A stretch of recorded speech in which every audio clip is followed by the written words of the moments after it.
Hi everyone, my name is Patrick McGuire, CEO of the North Shore Realtors. In 2023, NSR is celebrating 100 years of the Greater Salem Association of Realtors. Each month we are producing a video chronicling a decade of the association's history, culminating at our annual meeting in October. Today we discuss 1944 to 1953. This is a period of massive change. In fact, the first signs of the modern real estate industry begin to take shape. Let's start with an overview of association membership. Here's a chart of membership totals between 1940 and 1953. Remember, when the association was founded in 1923, there were 11 members.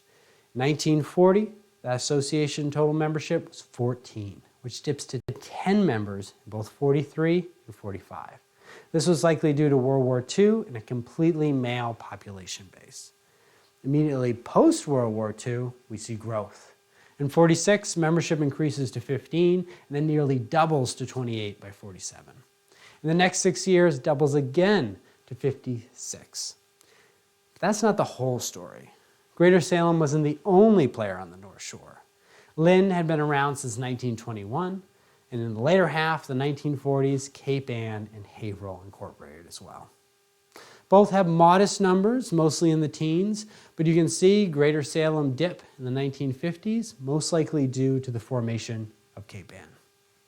If we look at what we consider North Shore Realtors today, with all four associations combined, you can see 27 realtors in 1940 between Salem and Lynn, and then in 53, you have 152 realtors across all four associations. There was an explosion of interest in being a realtor. We should also note this is the first time we start seeing female membership in Greater Salem. The rise of associations wasn't singular to the North Shore. In 1944, there were 12 associations across all of Massachusetts. By 1953, 24. With a 5 times increase in competition, was there an increase in opportunity? Let's take a look at Salem to find out. 1940, there was 11,048 housing units. 1950, that number rose to 12,189, increase of around 1,150. Since then, each decade sees a rise of about 1,250 total housing units. So by a numerical analysis, it doesn't appear to be a boom period. But keep in mind the fact that from 1940 from 1945, you would have seen very little construction at all given World War II. In fact, the National Real Estate Journal ran articles in the mid-40s about how most construction was ready to go, but waiting on the war to end, and the federal approval of some very specific programs. So the fact that new housing units nearly reached the average, it would have been quite a boom of new construction in the late 1940s. Couple that with new access to debt from the VA Home Loan Program, which was created in 1944. You have a whole new pool of able and willing buyers to purchase homes. The opportunity was there. Unfortunately, the loan programs did not benefit all equally. Through the use of redlining, racially restrictive covenants, and other discriminatory practices such as steering, people of color did not have an equal opportunity to own a home. In 1948, the Supreme Court decision yielded a major win for equality when it ended the legal enforcement of racially restrictive covenants. If you're not familiar with these covenants, they would prohibit the sale of a property to people of color in perpetuity. Removing the legal enforcement of these was a step forward, though significant barriers to home ownership for people of color still existed.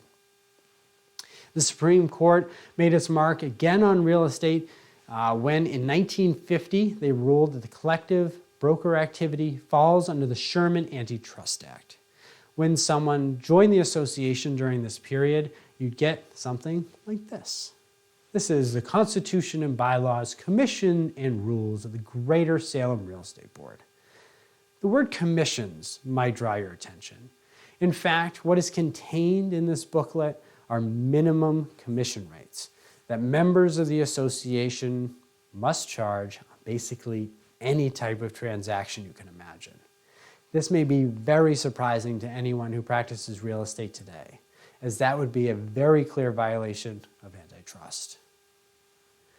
This book is from somewhere between 1955 and 1965. So how could this exist if the Supreme Court made their ruling in 1950? Well, it wasn't until further litigation that in 1971, NAR adopted a hands-off policy as it relates to commission. Today, all commissions are negotiated independently between agent and client. But we still have yet to come to the biggest change in North Shore real estate during this period.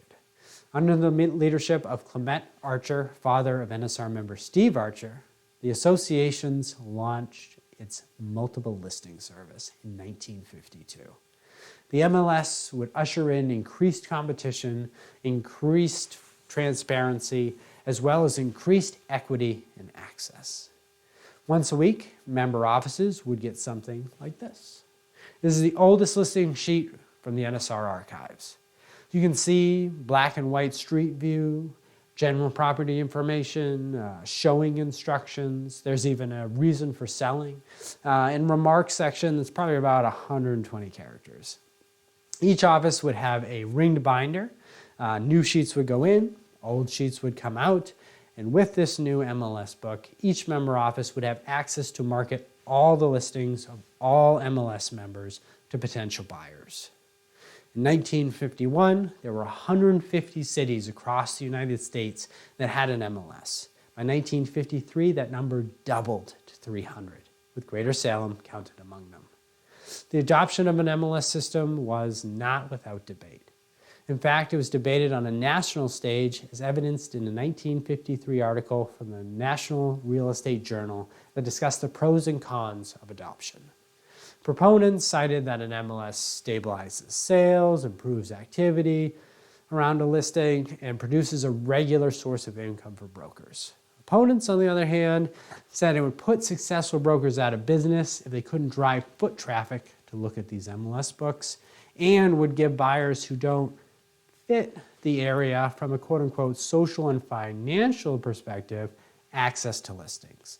I'll reiterate, there were still significant barriers to home ownership for people of color, as well as other marginalized groups like the LGBT community. But from a local level, the MLS was adopted. As you can imagine, the management of this MLS system, quite time intensive. Gathering all the changes, new information, doing layout, printing sheets weekly for every office, to have them in the mail on time took a lot of effort. With all that, the association looked towards hiring professional staff for the first time in the 30-year history. And that was the hire of Meyer Lieberman, who served as the executive secretary.